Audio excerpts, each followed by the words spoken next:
my honor to introduce the next speaker.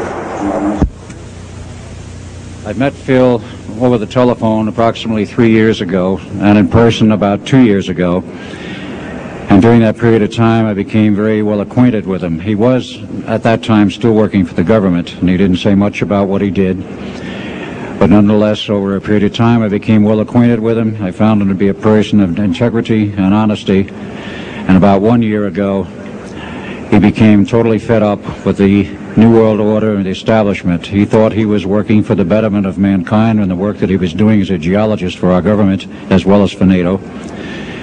And he found out that it could be and was actually anything but that.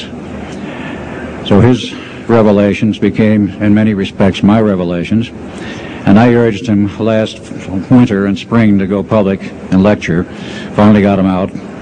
He's given over 30 lectures to date, all very successful, very interesting. In fact, so successful there have been 13 attempts on his life since the beginning of the year, and he's survived them all. All I can say is God must be protecting him because he has a message.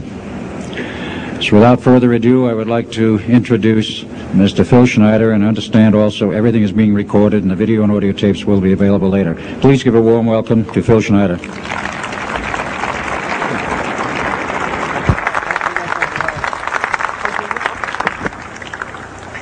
Thanks, Al. I guess I can always start off by saying loose lips sink ships. That's almost a pun anymore. I'm Phil Schneider.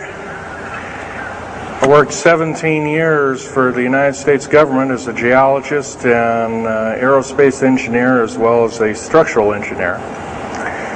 I worked for such elusive occupations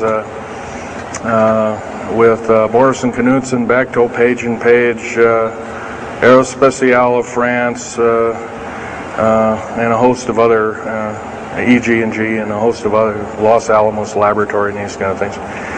But rather than bore you with all those statistics, I've got cooked up a real mixed bag here of different topics, and it's might be a little bit like brain overload, but I'll start from the beginning. Now, like I said, I worked 17 years, co-invented methods of shape charge blasting as well as laser rock deflagration, which means rock is literally melted or powdered by a special laser combination, and the residue of the rock underneath is applied as a coating, as a liquid coating, kind of like instant agate, if you could imagine a hunk of agate, which is a hard silica mineral, rock actually. But up here we have another topic. This is an area to where I worked. I worked 11 years of the 17 years at Groom Lake, S4, S2. It's in the Nellis Air Force Base area. In fact, Groom Lake is, I'll show you in the picture right here. It's right here. Groom Lake is quite the place. A lot of rumors and other kinds of things have come out of there. Of course, people have stood on the outside for years and wondered at what's been flying there. There's all kinds of things been flying. Let me give you a brief overview. Start in ancient history land here. Back in 1909, the U.S. Cavalry was engaged in catching some banditos that had crossed over the Mexican border into a place called Truth or Consequences, New Mexico.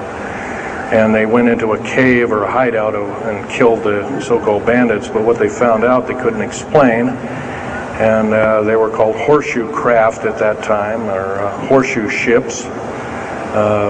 There were UFOs, and they saw these, what they called demons, gray demons, little gray guys all around the place. That was in 1909.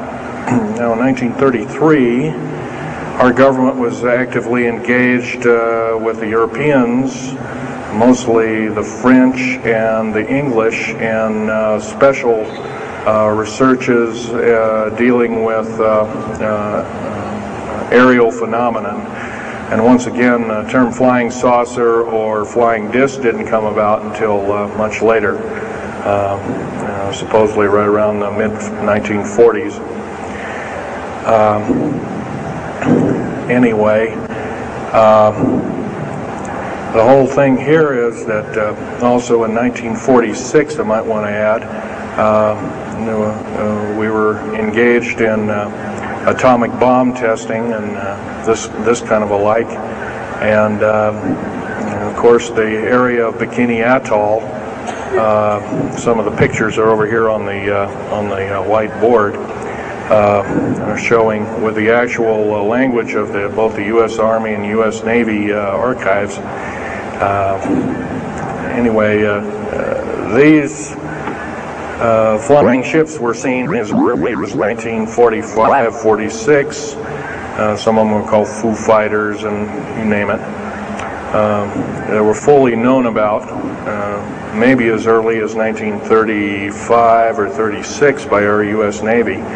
And there was a shallow underwater base at Bikini Island, and that was probably the one reason why a number of atomic bombs were exploded in that area rather than other areas which they could have been even more remote out in the South Pacific at Operation Crossroads. Well, anyway, this all led up to later on, about 6-8 years later, 1954, during the Eisenhower administration, led to an interesting treaty called the Greada 1954 Treaty. It was the Alien-Human Treaty. And supposedly the aliens had come in and exchanged technology, and they'd want to take an occasional human being and a few head of cows, and accurate books were supposedly to be kept, and all this kind of stuff. And of course, eventually all that broke down, and aliens are notorious for being liars, even greater liars than so-called, in quote, we humans are. So alien treaties are often just not even the pieces of paper they're written on, they're just really kind of worthless.